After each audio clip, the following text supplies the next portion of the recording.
সকাল থেকে পূজার নাম ছড়িয়ে পড়ে সামাজিক যোগাযোগ মাধ্যমগুলোতে। বাংলাদেশ ইসলামী ছাত্র শিবির সংবলিত একটি প্যাডে একটি তালিকা প্রকাশিত হয়। সেই তালিকাটি বাংলাদেশ ইসলামী ছাত্র শিবিরের কেন্দ্রীয় কার্যনির্বাহী সংসদ কমিটির।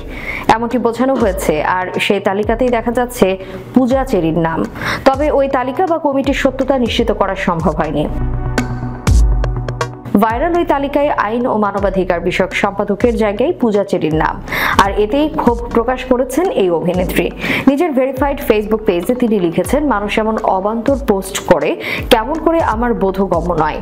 আমি সাধারণত কোনো রিউমার্স নিয়ে মাথা ঘামাই না। তারকাদের নিয়ে রিউমার্স ছড়াবে, এটাই স্বাভাবিক। মানুষের একটা কৌতূহল থাকে মিডিয়া পার্সন বা তারকাদের নিয়ে, কিন্তু আজকে যে বা যারা এই রিউমারটা ছড়িয়েছে এটা নিয়ে আসলেই কিছু একটা বলা উচিত। এটা শুধু রিউমার পর্যায়ে পর্যন্ত থাকলে কোনো ব্যাপার ছিল না, এখানে এখন ধর্মের বিষয় চলে আসছে। এসব করে সব ধর্মকে অপমান করা হচ্ছে। তিনি আরো বলেন, এমন কোনো রিমার্স করা আসলে উচিত না, যে রিমার্স জাতি, বর্ণ, ধর্ম সকল কিছুর ওপর প্রভাব পড়ে। সর্বশেষ নিজের অবস্থান স্পষ্ট করে অভিনেত্রী বলেন, আমি একজন অভিনয় শিল্পী, বাংলা চলচ্চিত্রকে ভালোবাসি, এটাই আমার প্রফেশনের জায়গা। আমি সবসময় এই প্রফেশনকে রেসপেক্ট করি এবং উপভোগ করি।